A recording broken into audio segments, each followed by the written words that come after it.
A literary movement began in England in the second half of the 19th century.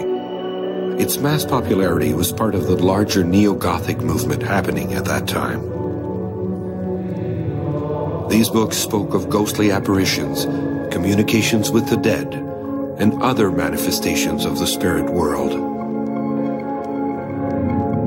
This time period and these literary works were steeped in the melancholy of the past, but soon this peaceful state of sadness was disturbed by a noisy phenomenon from the other side. Poltergeists, the knocking spirits.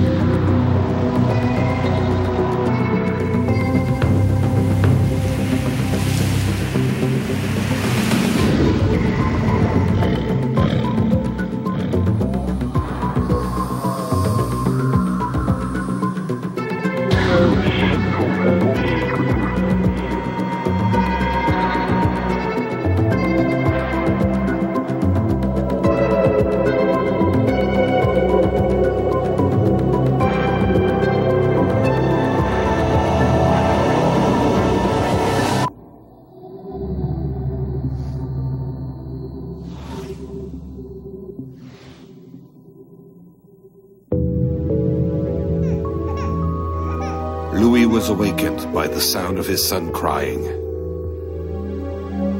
He went into Denis' bedroom. The boy seemed to be very agitated. When he put his hand on Denis' forehead, he felt a presence nearby.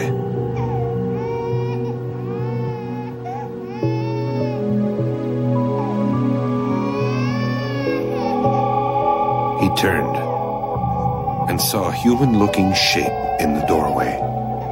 It was white and translucent.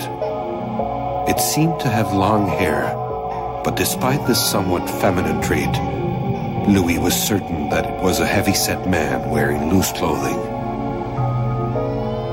Louis closed his eyes, and when he reopened them, the apparition was gone. For weeks, Louis and his wife Marie-Claude had been noticing strange things in their new mobile home, like unexplained drafts, the sound of footsteps in the hallway, and unpleasant sensations. After he saw this apparition, there was no longer any doubt in Louis' mind. Their house was haunted.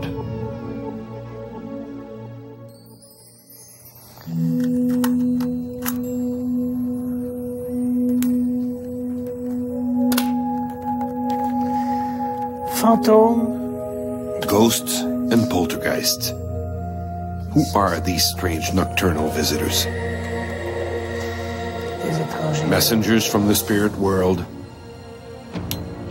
or an outward manifestation of the fears that lie hidden within us.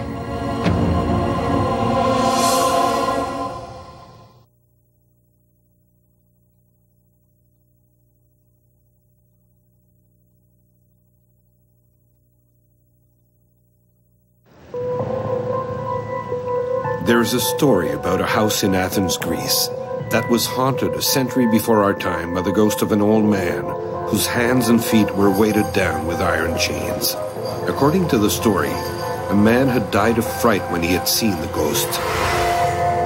In ancient times, people were afraid to walk on former battlefields for fear that they might run into lost souls. Ghosts and haunted sites were already well established back then. When asked what a ghost is, it's a very difficult question because people have different definitions of what they believe a ghost is or what they think a ghost is. For most people, it is some kind of manifestation, a survival of bodily death of a human being.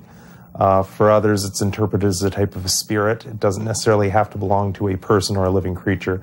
It can be literally an entity, good and evil, angelic or demonic. In so-called primitive societies where ancestors are revered, it is easy to see how spectral manifestations could be interpreted as an honor, an ascent from beyond the grave for spiritual heirs. In Western society, on the other hand, spirits have long been perceived as a threat. In old Christianity, lost souls could only come from one place, hell. so by definition, they must be impure. Within certain fundamentalist groups, ghosts are still seen as diabolical entities. Today, it is generally believed that ghosts are disincarnate beings who, for many reasons, refuse to leave our world.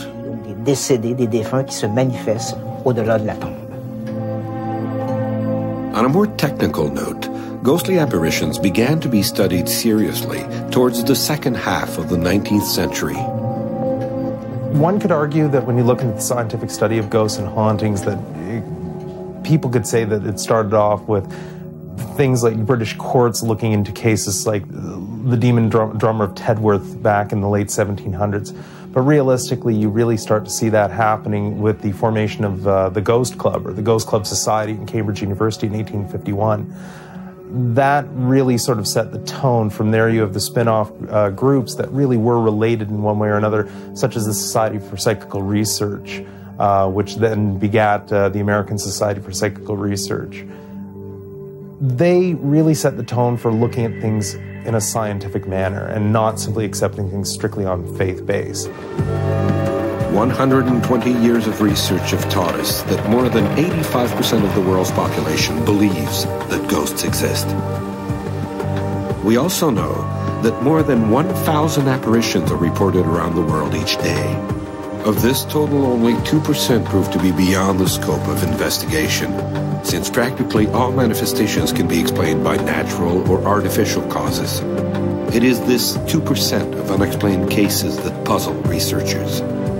They have noticed that these so-called manifestations can be broken down into 3 distinct categories: ghosts, haunted houses, and poltergeists. I distinguish between ghosts and spirits. In fact, the language gives me that phrase, ghosts and spirits. It trips off the tongue naturally. A ghost is an entity generally recognized by somebody. For instance, you see the image of your maiden aunt who died at the time. It's an apparition. You recognize her. It's a recognizable personality in non-corporeal form. It may be someone whose name you don't know, but you see a recognizable human being. So that is a basic ghost, an entity. A spirit, however, is a power, something that's nebulous. You can't quite put your finger on it. It's a shapeshifter. It's a cloud. It's a brightness, or it's a series of poltergeist-like events. So I divide them easily into ghosts and spirits. Haunted houses, or haunted castles, or haunted museums, public places, are plentiful throughout the world. You think of them in terms of Scotland, perhaps, as having so many of them. But every Canadian city that has a public building that's been around for 50 years or more probably has a ghost story attached to it. And why is there a ghost story told about the halls or the back rooms of this building? It's because somebody reported something and the story built. And a journalist probably introduced a local psychic or medium or fortune teller. And the psychic medium or fortune teller began to tell stories. Well, I didn't see the lady with the red hat, but I saw the gray lady. With the result, they build up like this. Contrary to ghosts and haunted houses, poltergeists are characterized by the lack of an apparition. Other than this trait, the line between the categories remains a fine one. The difference between a poltergeist and a haunting is something that is not really clear-cut. We tend to use the word haunting for phenomena associated with a particular location. There is some sort of historic link with the site, while a poltergeist is more likely to be associated with someone living at a particular location.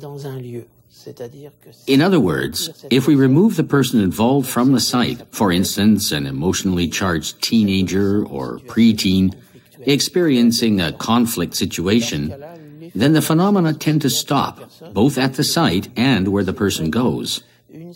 So we may have circumstances and psychological conditions which together produce phenomena that are as yet unexplained. With hauntings, on the other hand, we have a phenomena which seems to be similar, for instance, wrappings and moving objects.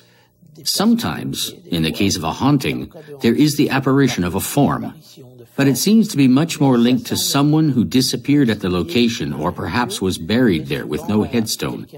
In both cases, the phenomena remain unexplained and may appear relatively similar.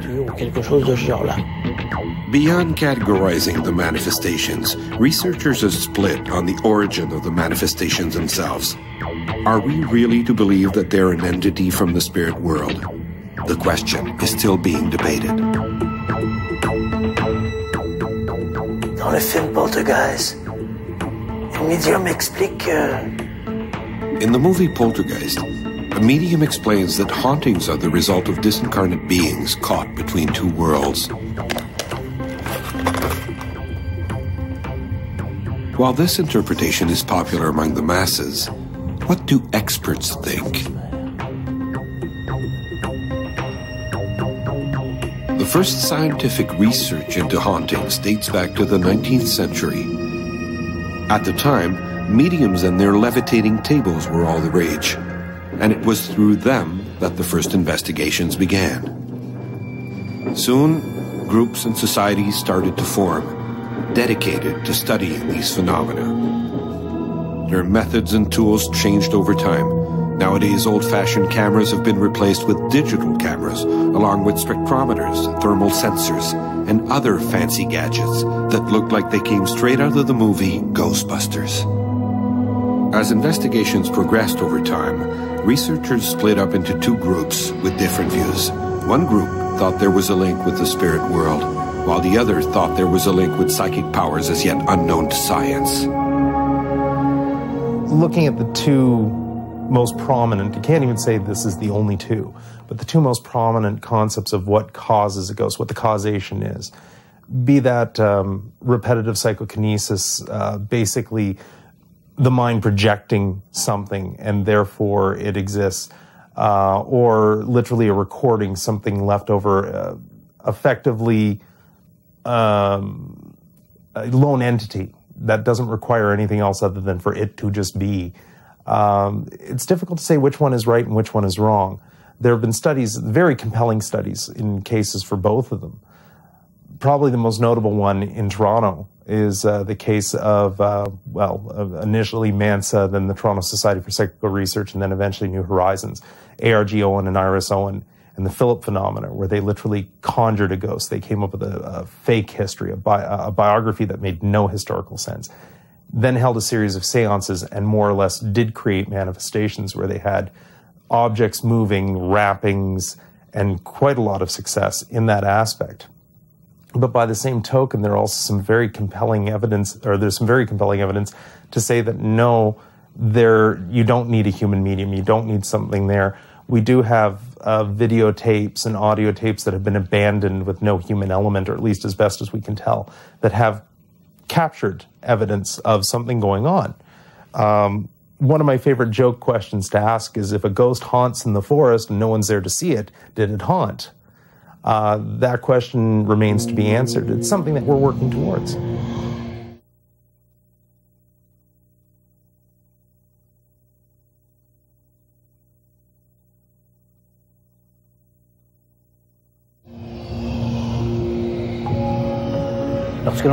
When we speak of ghosts, we usually think of haunted houses, a sort of rest area for weary souls. While ghosts are an endless source of inspiration from movies, the question still stands: what are they in reality? Haunted houses are usually places where ghosts like to stay, period. And in most cases, if you deal in a haunted house, they like to stay, but they don't like you to stay. And they make that very clear. There has been many fine lady or gentleman had their fanny pushed down the stairs in an effort to get them out of the house, because as far as the ghost is concerned, they don't own the house. it still belongs to the ghost. In the late 1980s, Louis and Marie-Claude Côté bought a mobile home near Quebec City. It had been built fairly recently, and the last owner had done some customization work that appealed to the young couple. Unfortunately, their joy was to be short-lived. Soon after her son Denis was born, Marie-Claude began to notice that he showed signs of odd behavior. He would stare at light fixtures, laugh to himself, and sometimes would drift off. Doctors concluded that the boy was a bit slow and blamed it on a lack of oxygen during delivery. But perhaps the child's unusual behavior was not simply due to developmental problems. As a matter of fact, Marie-Claude and Louis had the feeling that a lot of strange things had been happening since they moved into their new home. It was their first child, and at first everything seemed normal. But then they began to hear noises, see apparitions, feel cold drafts, the sort of things that you normally find in a haunted house. They would hear the sound of footsteps in the hallway. Doors would open and close on their own, and doors would lock and unlock without anyone touching them. The couple would also hear children crying, and they noticed an odd cold area in the middle of the hallway, practically right in front of their son's bedroom door. One night, as he stood by his son's bedside, Louis saw a white shape standing in the doorway that looked like a man with long hair dressed in a monk's robe. This ghost-like figure was also seen by Marie-Claude. In early 1993, the couple contacted Mireille Thibault, a young woman from their area who was well known for her interest in paranormal phenomena. This ghostbuster, who also had a degree in psychology, began to research everything that had happened in their house in the past, using newspapers and local archives. She came up with no answers.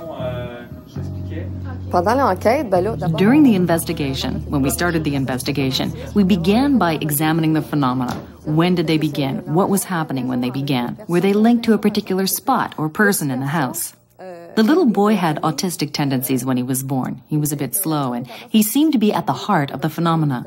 He would shake in his bed when the phenomena began to occur. That was like a clue for us when he felt something was happening in the house.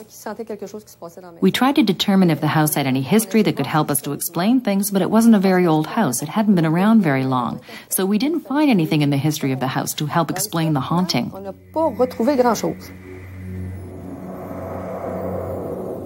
After 3 months of investigation, Mireille Thibault admitted that she was at a loss to explain the manifestations.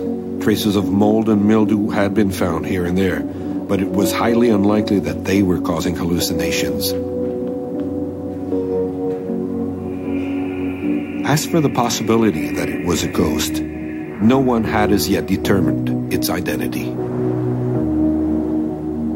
Whenever there's a haunting, as was the case for Louis and Marie-Claude, researchers check into the past to see if anyone has died a traumatic death at the site, like the victim of a murder, for instance. The danger with this approach is accepting that the dead person and the ghost are one and the same, with no other confirmation. Parapsychologists are putting less and less faith in these post-mortem ties. In most cases, apparitions are associated with a location, houses, public buildings, cemeteries, and even land. In the United States, the field that was the scene of the Battle of Gettysburg in Pennsylvania, one of the bloodiest battles of the Civil War in 1863, is now reputed to be haunted. Whether it be a site, like in Gettysburg, or a house, as was the case for Louis and Marie-Claude Côté, the apparitions seem to be related in some way to the spot where they appear. In the case of crisis apparitions, the person seen is directly linked to the person who sees the apparition.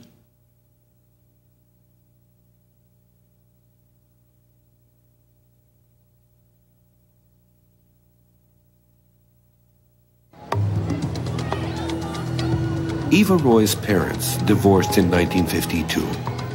The young girl was placed in one foster home after another. As the years went by, she had the feeling that she was unwanted. Finally, she was entrusted to the care of her grandparents who lived in Victoria. As she spent time with her elders, Eva began to find joy in living once again. her grandfather was particularly attentive towards her. The only joy she can recall in her childhood was when she was allowed to stay with her grandparents. He was a nice man, smoked a pipe, sit back, and listen to all, a child's troubles. The only problem was that he was getting sick and old, and he couldn't look after her. So she had to be moved on to another foster home, and then her parents took her in. In 1964, Eva, who is now 14, went back to live with her father, who had remarried. The newly formed family lived in a small town in British Columbia, far from the coast, far from Victoria. She really missed her grandfather, and she did hear that he was not doing very well, but it did come as a sudden shock when she found out that he had died.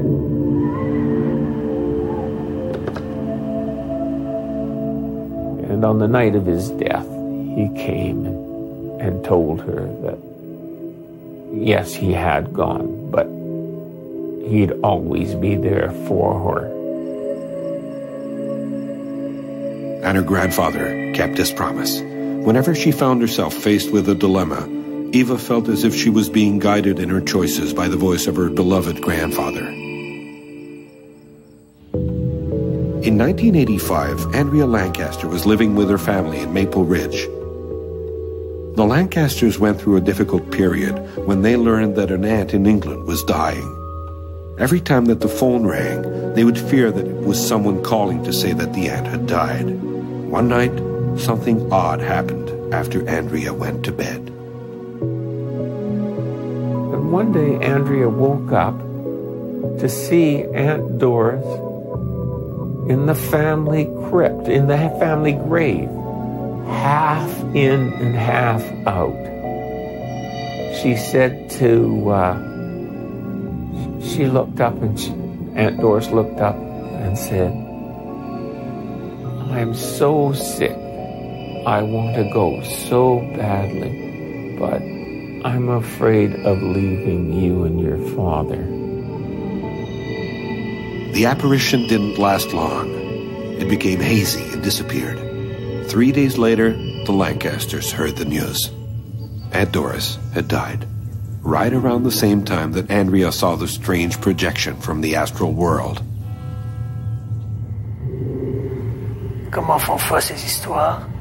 As these stories show, ghosts can appear in many different ways depending on the location and the person who sees them. That's probably what makes it so difficult to come up with a single universal theory to explain them.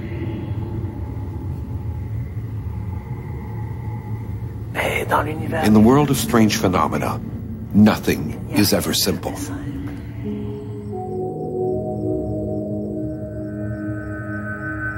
When an investigation is carried out into a haunting or a ghostly apparition, all avenues must be explored.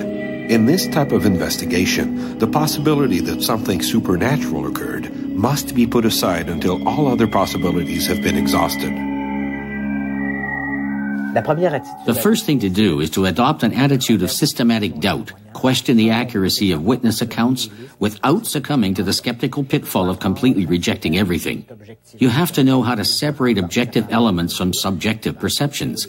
In other words, determine what can be verified using tools like video cameras, digital cameras, and what is simply an impression felt by the witness, like a feeling of being observed or discomfort in certain spots. Once the elements have been sorted, incidents should be studied on an individual basis, keeping in mind that 100% objectivity does not exist. In the case of crisis apparitions, it is practically impossible to eliminate the theory of extrasensory perception in favor of the survivalist or spirit theory. In the case of young Eva Roy, who saw her grandfather at the foot of her bed at the exact moment he was dying several kilometers away, it is possible, if we accept the reality of extrasensory perception, that the teen saw her elder remotely by means of some sort of parapsychological mechanism.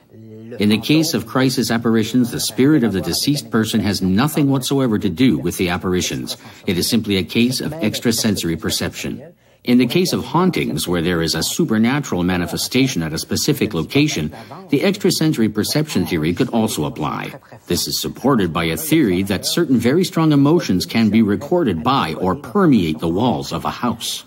Personally, I like that theory. In the case I investigated, the hauntings had been going on for 50 years. We determined the history of the house and noted the phenomena that were occurring.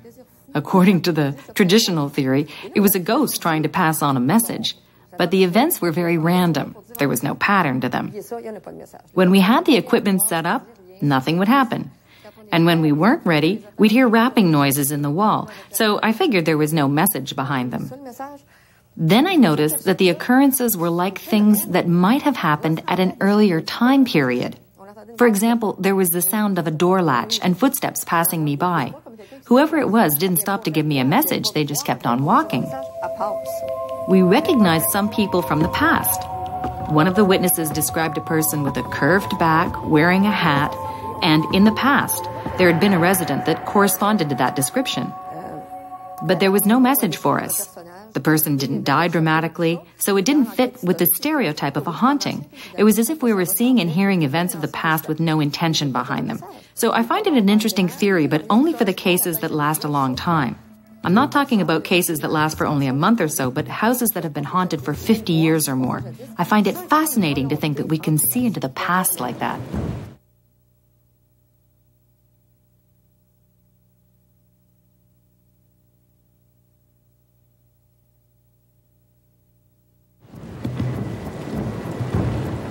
For years, we have known that environmental factors can also play tricks on our minds.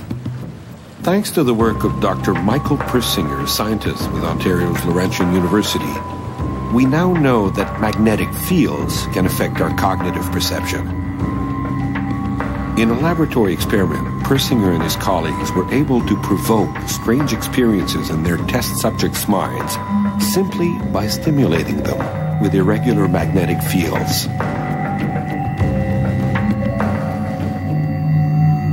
What we find is that if between 2 and 4 o'clock in the morning there is the appropriate magnetic stimulation, it could be from geomagnetic activity or from something regional such as strain, and it stimulates the right hemisphere in particular, people have a sensed presence. They suddenly wake up and they feel there's an entity nearby. They may actually feel stimulations of their body. Men tend to experience anal stimulation, women uterine stimulation, and the reason is because the area of the brain that's stimulated is involved with the internal states, with the uterus, with the internal states. You feel like you're floating. You may actually have the sensation of a presence touching you. And it's usually on the left side of the body, incidentally, if it's negative. And it is very, very powerful, more so than even a waking dream. But remember, the brain is generating these experiences. The critical question is what's stimulating the brain to generate the experiences. The kind of information in the pattern is used. Persinger thinks that geological phenomena like underground springs or tectonic forces building up in the Earth's crust just before an earthquake can produce magnetic irregularities that help to explain some hallucinations. Well, one of the questions we've been asked many times is the kinds of patterns we apply to people in the laboratory. Do they occur in nature? And the answer is yes, they do, because that's where we got them. We've actually gone out into the field where people have experienced haunts or have been abducted. We record the magnetic disturbances, which are usually transient. They're not there all the time. And we record them on our equipment. Stan Corin and I very often go out and record them on fancy equipment, bring them back, digitize them, and then apply them to the brain and produce the same experiences. Thus, in a naturally occurring process, our environment becomes dotted with these irregular magnetic fields that could cause a person coming into contact with them to enter an imaginary world. In Persinger's opinion, hallucinations resulting from magnetic stimulation could help to explain a large number of strange phenomena, from UFOs to so-called haunted houses. Well, one thing we do know is that tectonic strain building up before an earthquake, is distributed along earthquake faults, very often along riverbeds or creek beds, on the top of hills, and a variety of unusual phenomena can be generated. Balls of light are simply one. Also, ultrasound can be generated, which very often rats or dogs can hear. Sometimes odd smells are generated. Sometimes if you have a Peltier phenomena, you get a decrease in temperature locally, or sometimes an increase in spontaneous fires. If you happen to be unfortunate enough to walk through these fields, it's going to stimulate your brain directly. And very often, people experience a haunt. And in our research, we find that wherever you have luminous phenomena showing up, so-called UFO flap, you also have an increase of all kinds of other parapsychological phenomena. Haunts, poltergeist reports, basically strange things in general become more frequent, including mundane things like more light bulbs burnt out, more alternators in your cars burnt out, cars not starting, more anomalous behavior by humans, for example, more suicidal behaviors from protracted depression. These things often occur in clusters. Applying this theory of irregular magnetic fields to ghost research doesn't help to explain everything, far from it. Persinger's theories remain highly controversial for several reasons. The only problem is that it tends to be single causation and simplistic. The whole panoply of ghosts is one of the most complex and intriguing tapestries I've ever run across. So you always see little scientists here and there darting across to explain this away and that away, and yet the whole fabric still stands. They're not doing it. Persinger may partially be right, but it's only a small part of the puzzle. Neuroscience has shown that stimulating a certain area of the brain causes the subject to hear music. That doesn't mean that all music comes from electrical stimulation of the brain, and musicians don't really exist.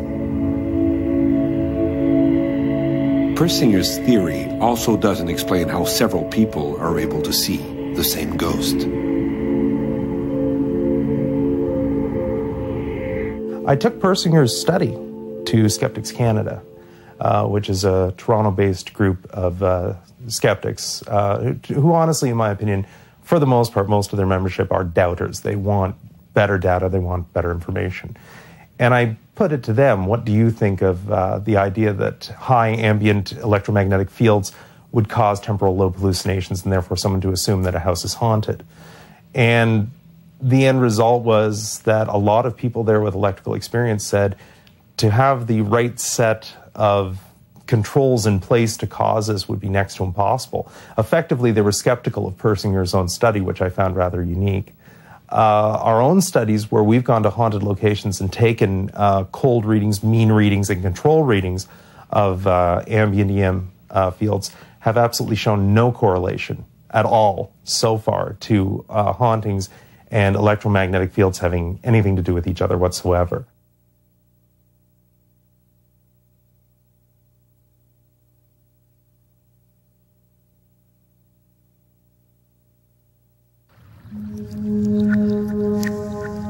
Research into hauntings hasn't resulted in any definitive answers to the manifestations.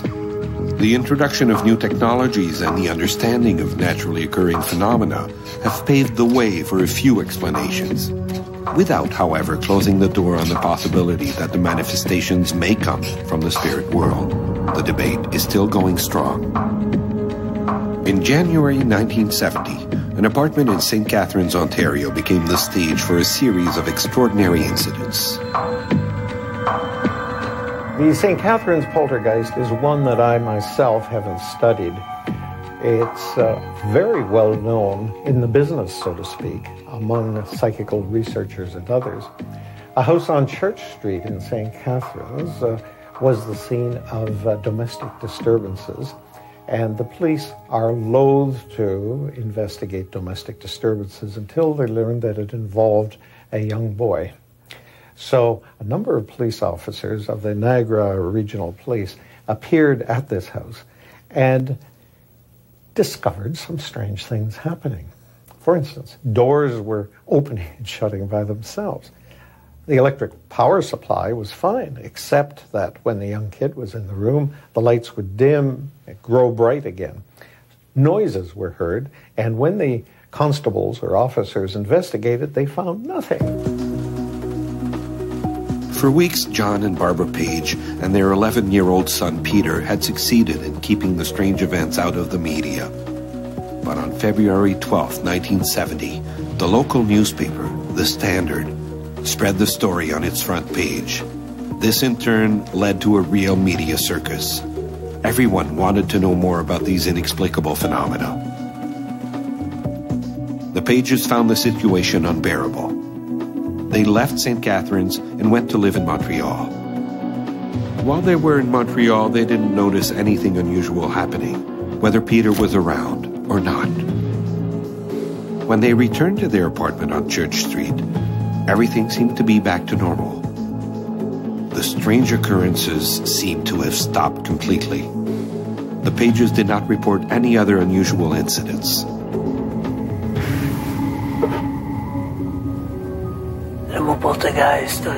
The word poltergeist, of German origin, means knocking spirit.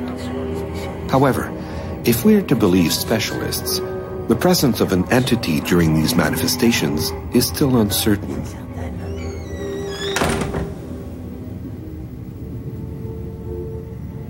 Unless, of course, the spirit world is just bluffing.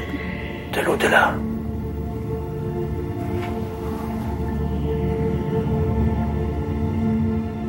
Manifestations like those witnessed in St. Catharines belong to a group called poltergeists. They are the hardest to document. Only 12% of these cases are taken seriously and studied by parapsychologists.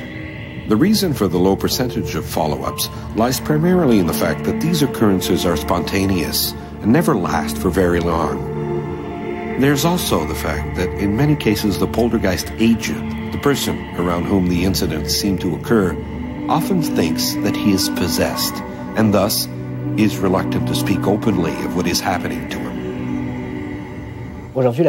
Nowadays, most experts speak of the poltergeist phenomenon as an unexpected manifestation of mind over matter, referred to as psychokinesis, and in a broader sense, the connection between our thoughts and the world around us. At the core of these manifestations is a person referred to as a poltergeist agent.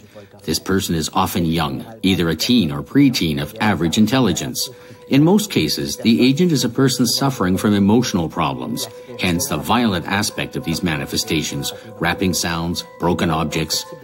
Generally speaking, the manifestations occur at the home of the agent, but if the agent moves, it is possible that the manifestations will follow the agent to his or her new home.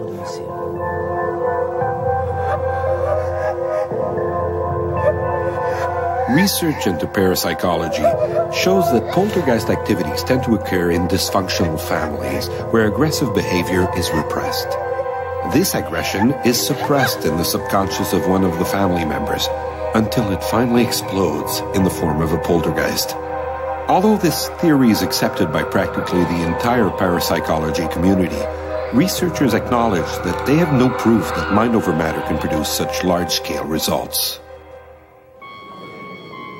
In the early 1970s, a group of parapsychology researchers in Toronto conducted an experiment with significant results. The Philip experiment is still copied, and attempts are made to duplicate and replicate it all around the world. It consisted of a group of very ordinary people gathered around a table, and they created a fictional person, someone named Philip. They made drawings of Philip. They composed music that he would have, or rather they sang songs that he would have heard, and they would ask him questions. It took a long period of time for them to be able to get any answers, such as who is your latest love, that kind of thing. Most of the questions had to be in a yes or a no form so that there could be table rapping. And they would all concentrate very hard upon the question and upon Philip over many, many months until finally they began to get raps, yes or no. And then finally, their own psychic energy made it possible for the table to move, and to move very violently, as a matter of fact.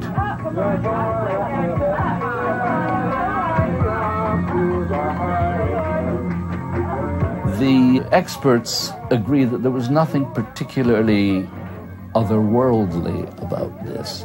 It was simply proof that if a lot of people close together concentrate fully upon an event or a person, they can in fact create a communication that one often hears about in seances, talking to the dead and that kind of thing. There was nothing spiritual about it at all.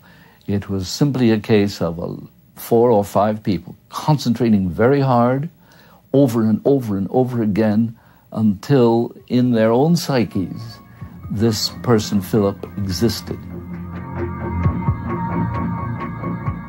With some variants, experts believe that the same mechanism behind the phenomena produced in the Phillips experiment is also behind poltergeist-type activities.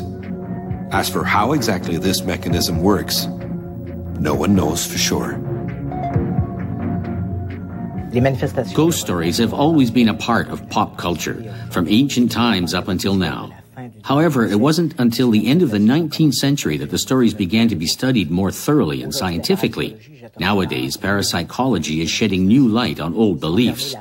Without completely excluding the possibility of a connection with the spirit world, experts now believe that these manifestations could be caused by a host of unknown phenomena, many of which are linked to extrasensory perception, or ESP as it is commonly called, and the power of mind over matter.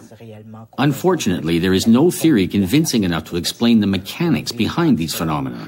For now, parapsychologists are toying with various speculations in the hopes of synthesizing it all into a general theory that can be tested.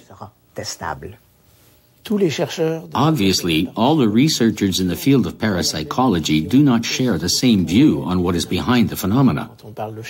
Since we're talking about researchers, for them, it's all just hypothetical at this stage. They're not at the belief stage yet. After all, they work in the field of scientific investigation. But even in that field, some scientists think that paranormal occurrences are somehow related to survival. They are related to something greater than our everyday existence here on Earth, if we want to refer to it as that. And this something greater is somehow connected to psychic abilities, or perhaps these psychic abilities are the visible part of this dualist vision of the world, which consists of this physical world and the spirit world. The theory is, of course, based on certain beliefs. On the other hand, there is another school of thought, and it has its own beliefs. It has beliefs that I would say are much more materialistic, if you will. Proponents of this school think that ESP is a faculty based on physical principles that we are not aware of yet, but that we will probably discover someday, if we make the effort. But it has nothing to do with the existence of another world, a spirit world. So on one hand, you have a rather materialistic view of ESP, and on the other hand, you have a view that is related to the existence of a spiritual world. L'existence d'un monde spirituel. Truth be told, research in this field has wielded particularly poor results. In most cases, the investigations are carried out by volunteers who often have no academic background for this kind of work. They're primarily motivated by their strong interest in the case, which can at times interfere with their objectivity. Whatever the phenomena may be, explanations that point to something up there in the spirit world must always be approached with caution. There is still a lot to be learned down here. To prove that ghosts really exist, we would all need a bit more help. Perhaps more subventions, perhaps more credibility in the sense that scientists should maybe concentrate a little bit more on research on the subject so that finally it is taken seriously by the media, by people in general. And of course, there are not many researchers who are willing to do that because there are no subventions and little groups are not paid to do this kind of research. Even though there's nothing scientific about believing in ghosts, there is still a reassuring element to it. It gives us hope that there is life after life, a view that is more subjective than scientific, but that somehow makes the prospect of death a bit less frightening.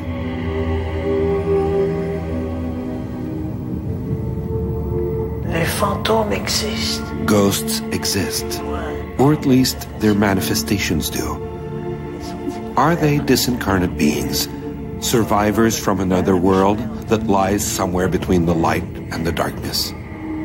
Science still has no definite answer.